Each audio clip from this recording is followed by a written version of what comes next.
Hello friends and welcome to the exams made simple, and we are back again with the Hindu complete newspaper analysis for 11th of September 2020। 11 सितंबर 2020 का complete the Hindu newspaper analysis देखेंगे। Before we start, these are the questions for you today। पहला question है विच of the following is associated with the state of Punjab. इनमें से कौन सा state of Punjab से associated है। First is Lohri festival, second is Giddha, third is Cheraw dance, fourth is Bhangra and fifth is Ambubachi Mela. इनमें से कौन से पंजाब से रिलेटेड है। Options are all except 5, B 1 and 4 only, C 1, 2 and 4 only, या डी ऑल एक्सेप्ट 2 and 3। तो ये एक पहला क्वेश्चन है। दूसरा क्वेश्चन है consider the following with respect to the coffee in India. Coffee के रिगार्डिंग इंडिया में बताओ। Arabica and robusta are the two main varieties of coffee grown in India. Second is there is no minimum support price for coffee in India. Which of the following are correct? 1 only, 2 only, both या none। Question number 3 is consider the following statements with respect to Wildlife Crime Control Bureau। तो Wildlife Crime Control Bureau के regarding statements है। पहला statement कह रहा है it is statutory multidisciplinary body established by under the ministry of environment, forest and climate change. दूसरा statement कह रहा है assist and advises the customs authorities in inspection of the consignments of flora and fauna as per the governing policy. Which of the following are not correct? 1 only, 2 only, both या none। So these are the 3 questions for you today. Please do try to answer these questions in the comment section below। आगे move करते news analysis part में। Officials confirm 2 incidents of firing at south bank of Pangong Tso. तो पेंगोंग सो आप सबको पता है एक lake है जो कि आपका कहाँ लाई करती है, लद्दाख रीजन में लाई करती है, जहाँ पे इंडिया चाइना बॉर्डर शेयर करता है। कल मैंने आपको तीनों सेक्टर्स दिखाए थे। पहला आपको वेस्टर्न सेक्टर दिखाया था। वेस्टर्न सेक्टर जो है सबसे ऊपर वाला जो बॉर्डर है, जो लद्दाख वाला रीजन है, वहाँ पे जो बॉर्डर है लगभग 2100 किलोमीटर का वो बॉर्डर है, और वो काफ़ी डिस्प्यूटेड बॉर्डर है 2100 का। तो ये आपको याद रखना पेंगोंग सो वाला रीजन है। देन बीच मैंने आपको दिखाया था कि 600 किलोमीटर का लगभग बॉर्डर पड़ता है आपका, जहाँ पे हिमाचल प्रदेश और उत्तराखंड के साथ बॉर्डर पड़ता है, इसको मिडिल सेक्टर बोलते हैं। एंड लास्ट आपको मैंने देखा था 1100 किलोमीटर के आसपास का बॉर्डर था, 1150 किलोमीटर का था, ऊपर 2140 का था। तो टोटल 3290 किलोमीटर का बॉर्डर है जो कि डिस्प्यूटेड है।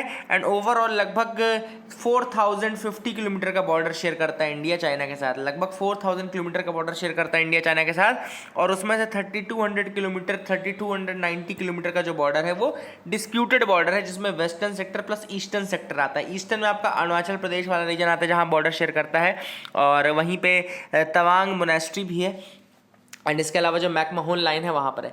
ऊपर जो वेस्टर्न सेक्टर है उसको हम LAC बोलते हैं, यानी कि लाइन ऑफ एक्चुअल कंट्रोल बोलते हैं, इसको भी आप याद रखिए। अब यहाँ पे पेंगोंग सो वाला रीजन है, इसमें मैंने रिजेस और ये सब चीज़ें आपको बताई है ना, तो वो आपको याद रखना। अब यहाँ पे 2 फायरिंग के इंसिडेंट हुए थे, एंड याद रखिएगा this is the first time since 1975 when the shots were fired along the disputed line of actual control।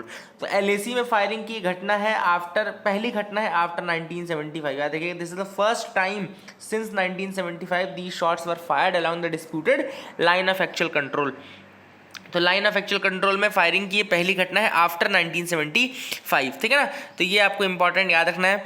अभी तक देखो पॉलिसी क्या थी। So far the policy at the China border has been only reactionary. India का कहना है कि अभी तक हमने सिर्फ रिएक्शनरी पॉलिसी रखी है, मतलब कि आपने कुछ किया उसके रिएक्शन में हमने कुछ किया है, ठीक है ना।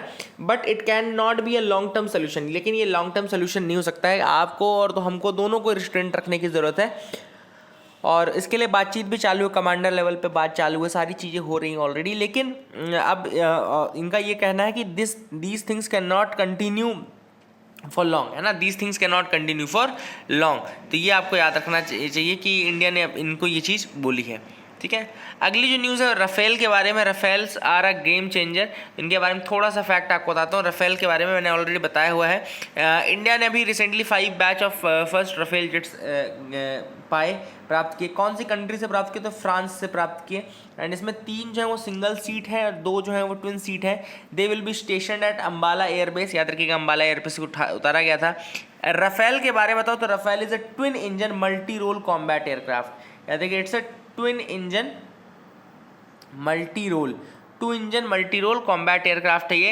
एंड इसको डेवलप किसने किया? इसको डेवलप किया है फ्रेंच एयरक्राफ्ट मैन्युफैक्चरर डसॉल्ट ने, तो डसॉल्ट जो है फ्रेंच मैन्युफैक्चरर है, उसने इसको डेवलप किया है। एंड इसके स्पेसिफिकेशंस की बात करेंगे तो टॉप स्पीड लगभग 2223 किलोमीटर पर आवर है, मैक्सिमम वेट 24,500 किलोग्राम है एंड रेंज इसकी 3700 किलोमीटर की है, ऐसा कहा जा रहा है। देन कैपेबल क्या क्या है करने का, तो it is capable of providing ground support, aerial reconnaissance, in depth strikes, interception, nuclear deterrence. तो ये सारे काम ये कर सकता है basically, ground support, aerial reconnaissance, in depth strikes, interception and nuclear deterrence. These are the things which is can. Then इसकी जो लोड कैरिंग कैपेसिटी है वो लगभग 9500 किलोग्राम है। The load carrying capacity is 9500 kilogram. तो these are the facts regarding Rafale. I hope you got clarity regarding that as well. आगे move करते हैं, देखते हैं क्या इंपॉर्टेंट न्यूज आइटम है। Frame rules for disposal of cigarette butts. NGT का कहना है कि ऐसे रूल बनाओ ताकि जो सिगरेट बट्स हैं उनका डिस्पोजल हो जाए। तो ये सिगरेट बट्स आपको दिख रहे होंगे, these are the cigarette butts जिसके डिस्पोजल के लिए रूल्स बनाने के बाद किया है। तो सीपीसी यानी कि central pollution control board and NGT, इन्होंने बेसिकली अभी रिपोर्ट फाइल की थी सीपीसीबी ने, यानी कि सेंट्रल पोल्यूशन कंट्रोल बोर्ड ने रिपोर्ट फाइल की थी। उसके बाद एनजीटी ने कहा है, डायरेक्टेड द बोर्ड, सीपीसीबी को बोला है कि आप गाइडलाइंस ले डाउन करिए for disposal of cigarette and bidi butts within 3 month. 3 महीने के अंदर सिगरेट और बीड़ी दोनों के जो बट है उनको डिस्पोज करने की जो पॉलिसी होनी चाहिए वो आप बताएं, ठीक है ना। The report based on a study conducted by the Indian Institute of Toxicology Research, IITR, याद रखिएगा किसकी रिपोर्ट थी ये, Indian institute of toxicology research की रिपोर्ट थी। याद रखिएगा, ये आपको बताना है कि ये इंस्टीट्यूट है कहाँ पे, Indian institute of toxicology research है कहाँ पे। अगर आप बता सको तो अच्छा रहेगा, मैंने देखा नहीं इसके बारे में, लेकिन आई थिंक ये आपको पता होना चाहिए। तो Indian institute of toxicology research कहाँ पर है, this is a question to you. आप मुझे आंसर बताएंगे तो मुझे भी पता चल जाएगा। However, says that concentration of various parameters analyzed are lower than the prescribed limit and will not be toxic to humans and environment, ठीक है ना। तो इनका जो रिपोर्ट है उसमें ये कहना है कि ये इसके अंदर जो प्रिस्क्राइब्ड लिमिट उससे कम रहता है, टॉक्सिक नहीं रहेगा, लेकिन फिर भी इसका डिस्पोजल प्रॉपरली होना चाहिए, ठीक है ना। ये उन्होंने कहा।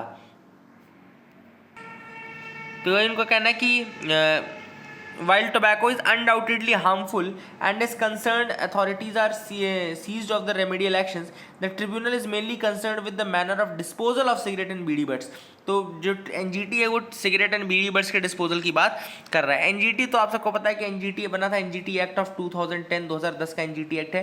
इंडिया तीसरी कंट्री है जिसके पास एनजीटी जैसा मैकेनिज्म है। इसके अलावा पहली जो कंट्री थी वो थी ऑस्ट्रेलिया, दूसरी कंट्री थी न्यूजीलैंड, इंडिया थर्ड था। अब ये जो आपका एनजीटी है ये 2 एक्ट्स को मेनली नहीं देखता है, वो है वाइल्ड लाइफ प्रोटेक्शन एक्ट 1972 का और एक आपका फॉरेस्ट एक्ट 1927 का है और वही फॉरेस्ट ड्वेलर एक्ट 2006 का। तो इन मेन एक्ट्स को ये नहीं देखता है, अदरवाइज बाकी एक्ट्स में इसके पास सिविल कोर्ट की पावर रहती है। प्रिंसिपल्स ऑफ नेचुरल जस्टिस को फॉलो करते हैं। कोड ऑफ सिविल प्रोसीजर 1908 से बाउंडेड नहीं रहते हैं, कोड ऑफ सिविल प्रोसीजर 1908 से बाउंडेड नहीं है, लेकिन principles of natural justice follow करते हैं। तो ये आपको सारे फैक्ट्स याद रखने चाहिए। सीपीसीबी भी न्यूज़ में था तो उसके बारे में बताता हूँ। Central pollution control board, CPCB एक स्टैट्यूटरी ऑर्गेनाइजेशन है जो कॉन्स्टिट्यूट हुई थी सितंबर 1974 में। तो 1974 में बनी थी CPCB under the water prevention and control of pollution act 1974। याद रखिएगा, water prevention and control of pollution act 1974 के अंतर्गत ये सीपीसी यानी कि सेंट्रल पोल्यूशन कंट्रोल बोर्ड बनाया गया था। 1981 में सेम जो एक्ट है वो एयर के लिए बनाया गया। 1981 में air prevention and control of pollution act 1981, लेकिन वाटर वाला जो एक्ट है उसके थ्रू इसको बनाया गया था 1974 में, ठीक है ना। It was entrusted with the powers and functions under the Air Prevention and Control of Pollution Act 1981 also। उसके अंदर इसके भी पावर दे दी गई। Then it serves as a field promotion and also provides technical services। ये technical services भी provide करता है किसको, Ministry of Environment, Forest and Climate Change को under the Environmental Protection Act of 1986। तो 1986 के Environmental Protection Act के अंतर्गत वहाँ पे technical services भी provide करता है, ठीक है ना। And it promotes cleanliness, air quality और वाटर, इन सब चीज़ों को क्लीन रखने का ये सारा जो वो है सब इसको दिया जाता है। एयर क्वालिटी इंडेक्स आप सबको पता ही होगा कि एयर क्वालिटी इंडेक्स जिसमें कि 8 पैरामीटर्स मेजर किए जाते हैं, ठीक है ना, 8 पैरामीटर्स मेजर किए जाते हैं।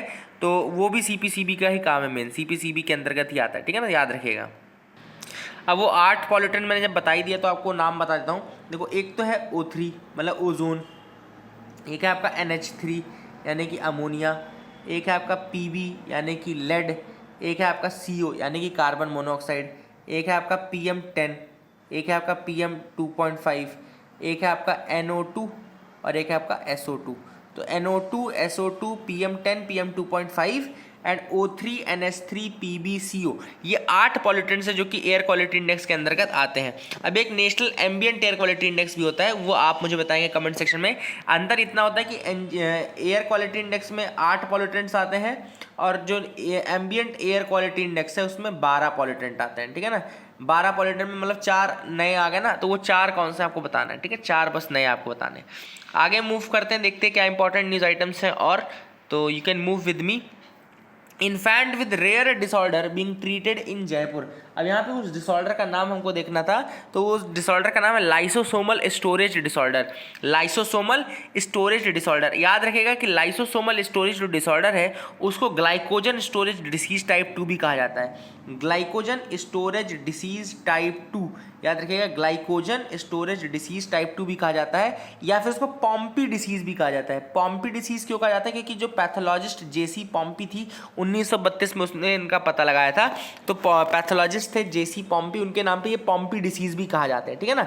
ये पॉम्पी वो वाला पॉम्पी नहीं है जो रोमन एम्पायर के टाइम पे पॉम्पी था, है ना, तो उससे कंफ्यूज मत करना। तो जेसी पॉम्पी, पॉम्पी डिसीज भी कहा जाता है इसको, और ग्लाइकोजन स्टोरेज डिसीज टाइप 2 भी इसका नाम है, लाइसोसोमल स्टोरेज डिसऑर्डर भी कहा जाता है। अब एक ये ऑटोसोमल रिसेसिव मेटाबॉलिक डिसऑर्डर है, याद रखिए कैसा है, it's an autosomal recessive metabolic disorder.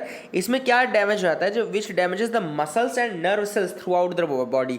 Body के थ्रू आउट ये मसल्स एंड नर्व सेल्स को डिस्ट्रॉय कर देता है। It is caused by the accumulation of glycogen in the lysosome due to the deficiency of lysosomal acid alpha glucosidase enzyme. तो याद रखिएगा एक एंजाइम की कमी हो जाती है जिसका नाम है lysosomal acid alpha glucosidase enzyme. याद रखिएगा lysosomal acid alpha glucosidase enzyme, इसकी कमी जब हो जाती है तो ग्लाइकोजन जो है वो लाइसोसोम में एक्यूमुलेट होने लगता है, फिर उससे क्या है कि जो मसल्स हैं, नर्व सेल्स हैं, वो डिस्ट्रॉय हो जाती है, डैमेज हो जाती हैं। It is the only glycogen storage disease with a defect in lysosomal metabolism. ये एकमात्र ग्लाइकोजन स्टोरेज डिसीज है जिसमें कि आपका लाइसोसोमल मेटाबॉलिज्म खराब हो जाता है, ठीक है ना। अगली जो न्यूज़ है वह opposition grows in Tripura to large scale Bru refugees enclave. तो यहाँ थोड़ा ब्रू रेफ्यूजी के बारे में बताता हूँ। ब्रू या रियांग भी कहा जाता है इनको, they are known as Bru और रियांग ट्राइब। इनका एक डांस फेमस है, याद रखिएगा, Hojagiri dance. There is a dance famous of them, इसको बोलते हैं होजागिरी डांस। तो होजागिरी डांस बेसिकली ये करते हैं। ये कम्युनिटी है जो कि 3 स्टेट्स में मेजरली पाई जाती है, त्रिपुरा, मिजोरम एंड असम में पाई जाती है। त्रिपुरा, मिजोरम एंड असम में ये कम्युनिटी पाई जाती है। In Tripura they are recognized as PVTG। Tripura में इनको पर्टिकुलरली वल्नरेबल ट्राइबल ग्रुप्स की कैटेगरी में भी रखा जाता है। Mizoram they have been targeted by groups that do not consider them indigenous to the state. Mizoram में उनको ज़रूर अटैक किया गया था उनके ऊपर। 1997 में काफ़ी ज़्यादा उनके ऊपर एथनिक क्लैशेस हुए, उनका परसिक्यूशन किया जा रहा था, ठीक है ना। तो इसलिए वो वहाँ पे जो मिजोरम के डिस्ट्रिक्ट थे जैसे कि मामित, कोलासिब, लुंगली, ये डिस्ट्रिक्ट थे उस समय मिजोरम के, जहाँ से ये भाग करके त्रिपुरा आ गए थे, ठीक है ना। एंड काफ़ी सारे लोग मात्रा में ये त्रिपुरा आ गए थे। अब हो क्या रहा है बेसिकली, ये क्या है, धीरे धीरे त्रिपुरा में लार्ज स्केल में जब आने लगे तो लार्ज स्केल ब्रू रेफ्यूजी होने के कारण त्रिपुरा में भी अब इनका काफ़ी ज़्यादा अपोज चल रहा है। वही यहाँ पे पूरा न्यूज़ में था। तो that is the thing which I have discussed with you. Sena targets Fadnavis over CAG report on Jalyukt Shivar. तो यहाँ पे बेसिकली कैग की रिपोर्ट की बात है, तो कैग के बारे में बताता हूँ। कैग के कुछ कॉन्स्टिट्यूशनल प्रोविजंस है। आर्टिकल 148 एक कॉन्स्टिट्यूशनल बॉडी है, तो आर्टिकल 148 इसका appointment, oath and condition of service के बारे में बात करता है। आर्टिकल 149 डील करता है duties and powers of the CAG. Article 150 जो है वो union and the state shall be kept in such forms as the president on the advice of CAG prescribe. तो ये आर्टिकल 150 बोलता है कि अकाउंट्स जो होंगे यूनियन और स्टेट के वो इस तरीके से रखे होंगे जैसे कि president on the advice of CAG में प्रिस्क्राइब। देन आर्टिकल 151 बोलता है that report of the CAG of India relating to the accounts of union shall be submitted to the president who shall cause them to be laid before the house of parliament. जो report है वो president रखता है, president को देता है ये, और प्रेसिडेंट को देने के बाद वो रिपोर्ट फिर प्रेसिडेंट के थ्रू पार्लियामेंट में आती है, ठीक है ना। एंड ये इंपॉर्टेंट है। आर्टिकल 279 बोलता है कि calculation of net proceeds is ascertained and certified by the CAG of India who certificate is final. तो जो नेट प्रोसीड्स का कैलकुलेशन है वो कैग सर्टिफाई करता है, ठीक है ना, ये इंपॉर्टेंट है, याद रखना।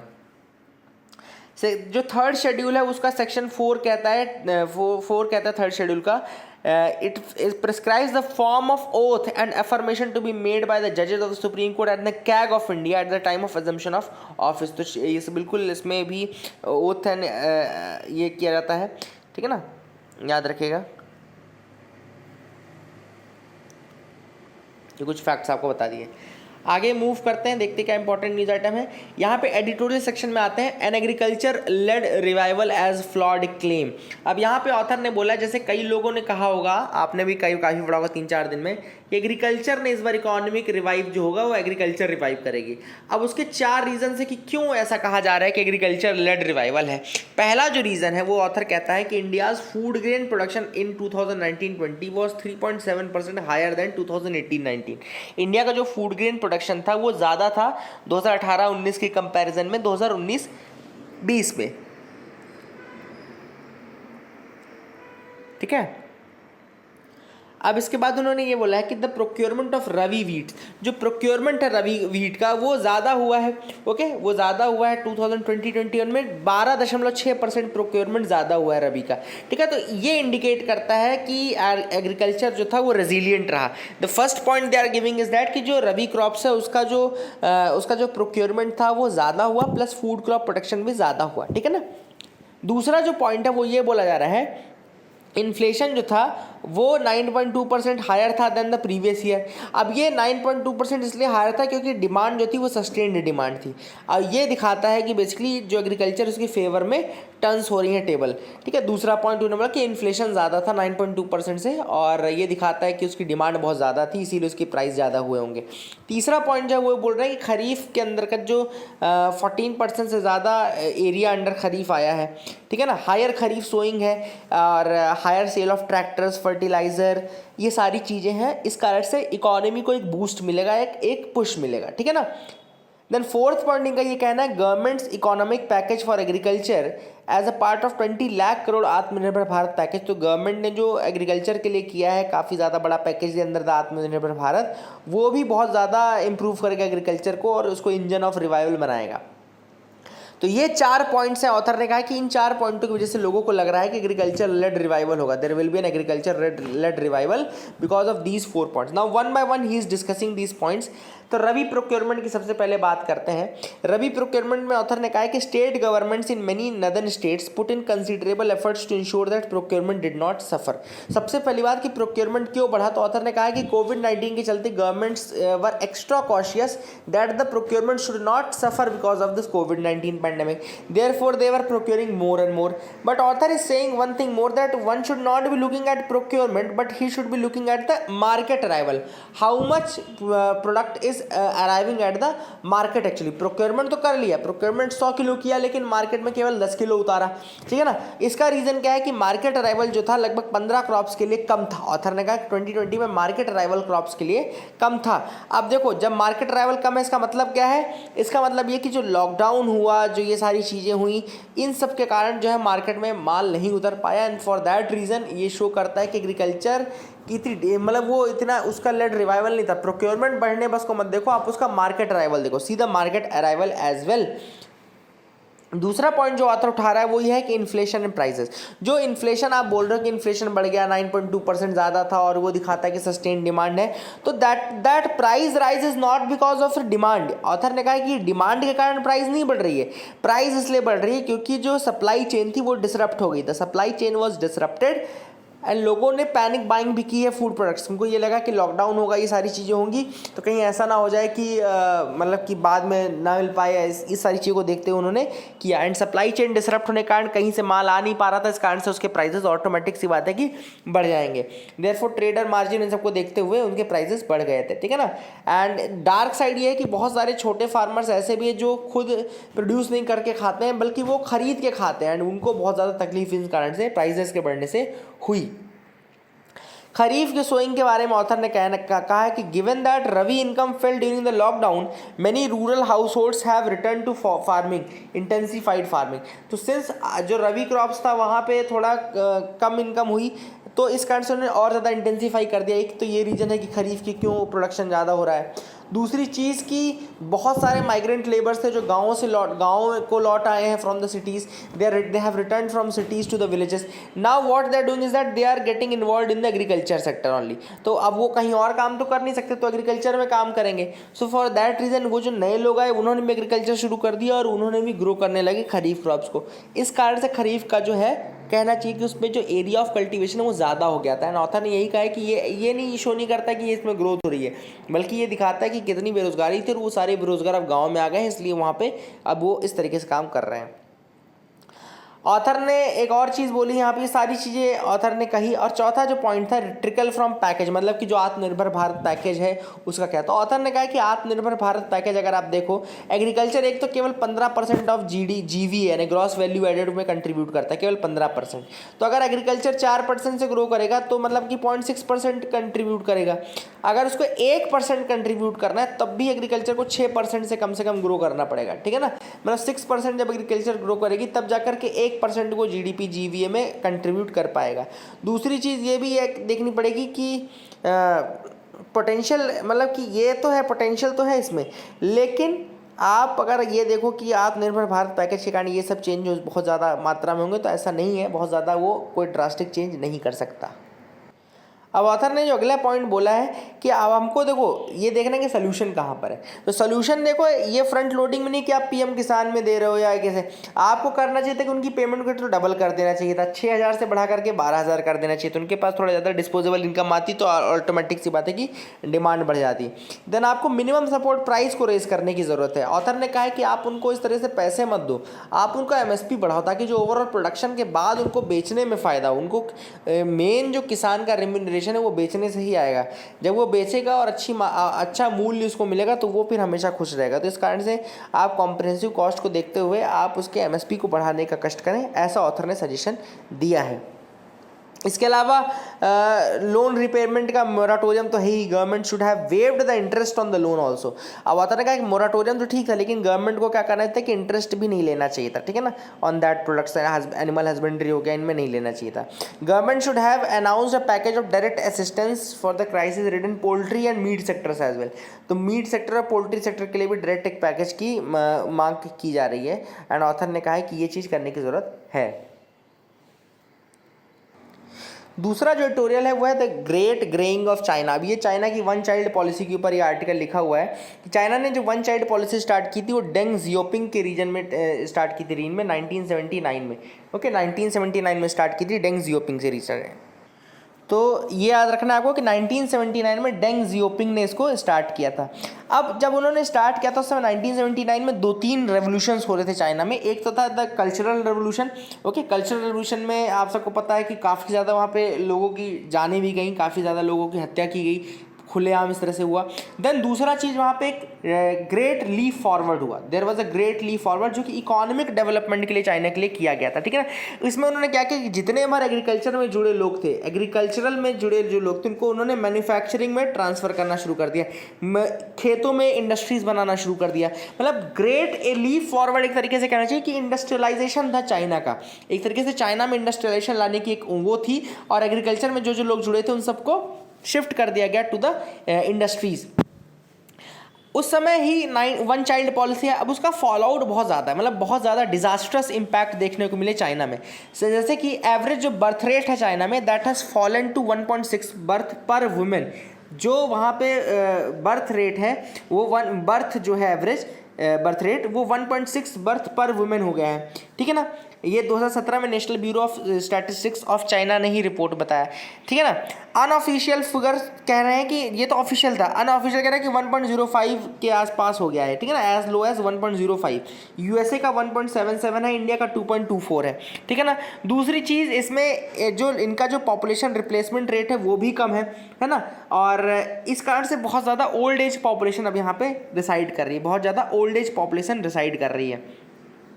अभी 2016 में इन्होंने पॉलिसी चेंज की थी और वन चाइल्ड पॉलिसी को चेंज कर दिया था। अब मतलब आप ज़्यादा आप 2 बच्चे रख सकते हो, लेकिन अभी भी न्यूबॉर्न्स के नंबर इंप्रूव नहीं हुए हैं। ऑथर ने इसका रीज़न ये बताया है कि जो चाइल्ड बियरिंग एटीट्यूड है 1979 से 2016 तक इतना ज़्यादा कोवर्जन हुआ और इतना ज़्यादा रोका गया कि जो चाइल्ड बियरिंग एटीट्यूड है वो चेंज हो गया है चाइना की पॉपुलेशन का।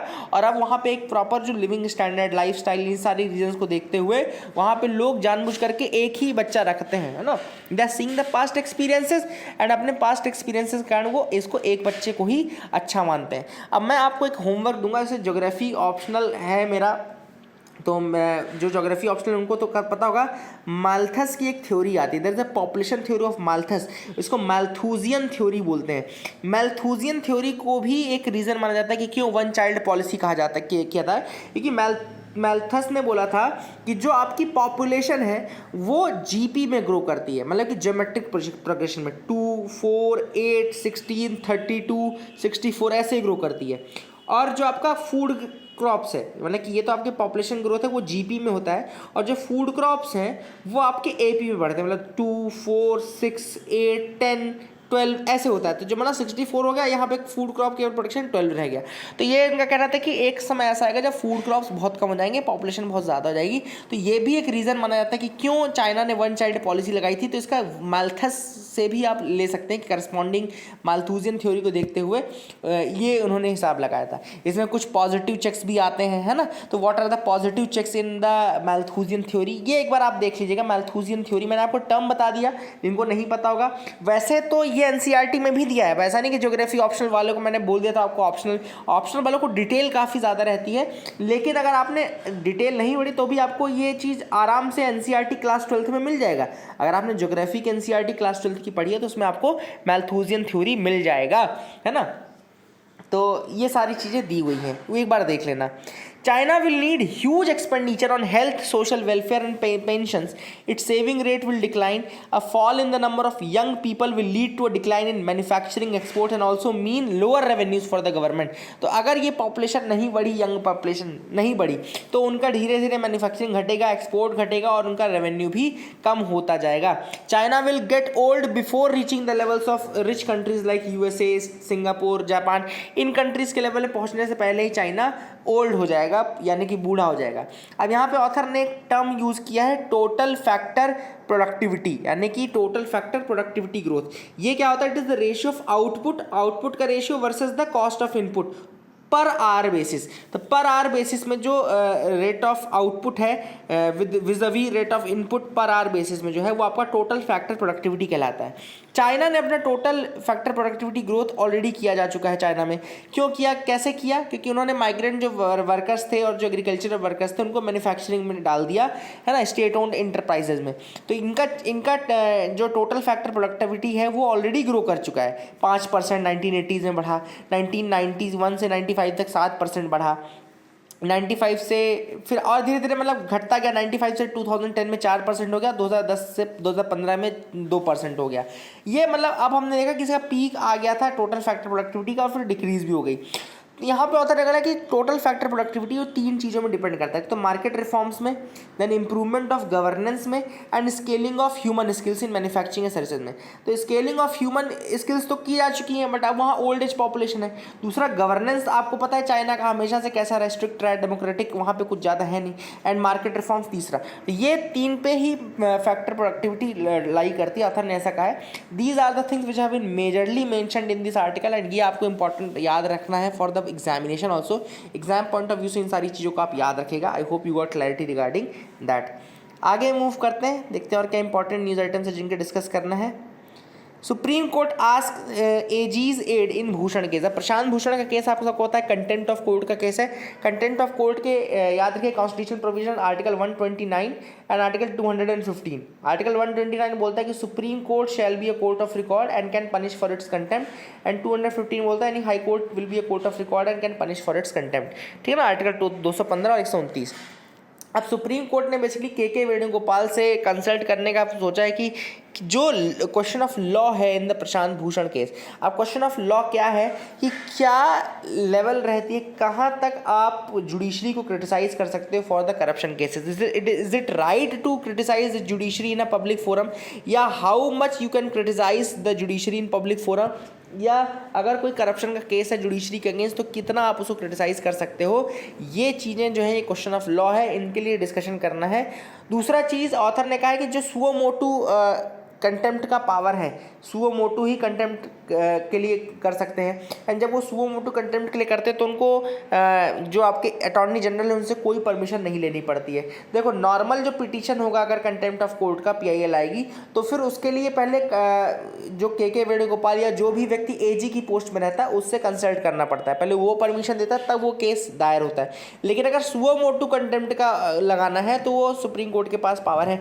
अब जो सुप्रीम कोर्ट के पास ये जो पावर है सुओ मोटू का 129 के अंतर्गत, तो ये ऑथर ने कहा है, ये भी कहा जाता है कि ये इसको भी रिफर करने की जरूरत है। It is also a question कि क्या ये पावर्स हैं या क्या ये अनलिमिटेड पावर्स हैं, और इससे बेसिकली क्या होता है कि जो दूसरों के राइट्स हैं, ड्यू प्रोसेस का वायलेशन होता है, ड्यू प्रोसेस ऑफ लॉ इसमें फॉलो नहीं होती है। तो ऑथर ने कहा कि ये सारे क्वेश्चन जो हैं इनके डिस्कशन के लिए अटॉर्नी जनरल से संपर्क किया जा रहा है।